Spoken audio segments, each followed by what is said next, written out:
आपको यह मालूम है क्या, हिंदुस्तान में किसी को मालूम है कि अमेरिका में जितनी भी बोर्ड ऑफ डायरेक्टर्स की मीटिंग होती हैं किसी भी कमरे के अंदर, उसको 1 घंटे के लिए बंद कर दिया जाता है? मालूम है आपको कमरे को? क्यों?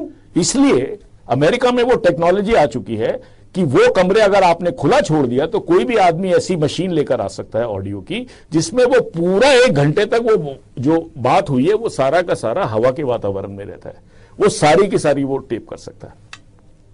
1 घंटा लगता है। तीसरा आपको मैं बताऊं, आप अमेरिका में ये इंस्ट्रक्शंस हैं आज की तारीख में कि कोई भी एग्जीक्यूटिव परमात्मा के लिए अपना मोबाइल फोन यूज करने के बाद उसको कबाड़ी को ना बेचे। आपको मालूम है कितने के बिक रहे हैं? होता क्या है, आपने सिम कार्ड निकाल लिया, सिम कार्ड से आपका प्रॉब्लम सॉल्व नहीं होगा। सिम कार्ड का डेटा बैटरी में चला जाता है। सुन लीजिए आप मेरी बात को, सिम कार्ड का डेटा जो है बैटरी में चला गया, वो ट्रांसमिट हो जाता है। आप ये प्रोसेसेस को आप समझिए। अमेरिका में इतनी दुकानें खुली हुई हैं पुराना टेलीफोन खरीदने के लिए, मोबाइल फोन, वो सिर्फ ये पूछते हैं बेटा ये किसका था। अमेरिका में हर कंपनी ने इंस्ट्रक्शन दी है कि जब आप मोबाइल फोन नया खरीदें तो पुराने को हथौड़े से तोड़ दें उसको। कई कंपनियों को करोड़ों रुपए का चूना लग चुका है। शुरू में बात किसी को नहीं मालूम थी। और आप ये देखिए कि आप समझते हैं सारा कुछ सिम कार्ड में है, सारा कुछ होता सिम कार्ड में है, लेकिन सिम कार्ड से वो जो अगर काफी दिन तक वो बैटरी रही है तो वो सारा उसमें काफी हद तक पास हो जाता है। सारे सीक्रेट फोन नंबर्स आ गए, सारे वो आ गए। आप ये देखिए, आप इस तरह की दुनिया में रह रहे हैं जहां ऐसी टेक्नोलॉजी आ चुकी है। और एक चौथा काम आपको हम बताएं, सबसे बड़ी बात जो इसमें है कि आज जो पूरा जो टेक्नोलॉजिकल सिस्टम है वो क्लाउड सीडिंग पर आ गया है। आपको पता है, आपको कोई सॉफ्टवेयर की जरूरत, अगर आप गूगल इस्तेमाल करते हैं मनीष जी, तो आप देखिए कि गूगल में आप अपने सारे डॉक्यूमेंट्स जो हैं आप सिर्फ कंप्यूटर पे रिकॉर्ड हो जाते हैं।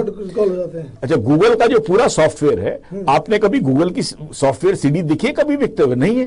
वो सारी क्लाउड के अंदर है, क्लाउड सीडिंग बोलते हैं इसको। तो अब जो नया युग आ रहा है उसके अंदर आपको सिर्फ एक कंप्यूटर के अलावा जहां पर आप उसको कनेक्ट कर सकते हैं क्लाउड से, उससे आप सारा सॉफ्टवेयर और आपके सारे डॉक्यूमेंट्स आ जाएंगे। अभी तक यह स्टडी नहीं हो पाई है मनीष जी कि क्या बारिश के समय, क्या जब अंधड़ आता है, क्या इसके अंदर एबेरेशंस आ सकती हैं। अब एबेरेशन, मान लीजिए आपने ये यूनिक आइडेंटिटी कार्ड बना दिया एक गरीब का, बेचारे का, उसका कभी टेस्ट नहीं हुआ बार बार जी, उसने उस समय दे दिया। अब क्योंकि ये जो यूनिक आइडेंटिटी कार्ड बनाएंगे ये उससे नहीं बनाएंगे, क्योंकि आपको जाना पड़ेगा जंगलों के अंदर 100 मील दूर जाके।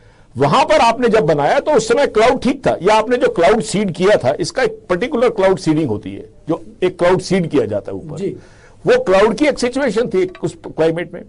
आपने जब उसको चेकिंग करना शुरू किया तो जहां पे चेक किया वहां पे क्लाउड, उस समय बारिश हो रही थी, वो फॉल्ट दे रहा, वो कहता है ये तो आदमी वो नहीं है जो अपना ये दे रहा है, आपने उसको गिरफ्तार कर लिया। अगर मान लीजिए 3% लोग भी गिरफ्तार होना शुरू हो जाते हैं, या 2% भी होना शुरू हो जाते हैं, या 1% भी होना शुरू हो जाता है, आपने तो गिरफ्तार करके उसको रात को बंद कर दिया जेल के अंदर, तो आप क्या इसमें, इसकी क्या एफिकेसी है? ये बातें अभी तक हमारे देश का जो सबसे बड़ा दुर्भाग्य ये है कि जब ब्रिटेन जैसे देश ने 8 साल की स्टडी करने के बाद इसको रिजेक्ट कर दिया इस आइडिया को, हम अभी तक टेक्नोलॉजिकली इतना प्रूफ नहीं पहुंचे हैं। अगर किसी चीज की अकरेंस की पॉसिबिलिटी 0.00001 हो तो उस सिस्टम को तो मैं लेने को तैयार हूं, क्योंकि 100% कोई सिस्टम नहीं हो सकता। लेकिन ये तो पूरा मामला ही, अगर 1% भी अगर उसकी पॉसिबिलिटी है या 2% भी है, तो आप उस 2% वाले को तो आपने नाप दिया, और उसमें 2% अगर सही वाला गलत पकड़ा गया तो 2% गलत वाले भी तो सही निकलेंगे उसमें से, तो आपका पर्पस डिफीट हो गया। मुझे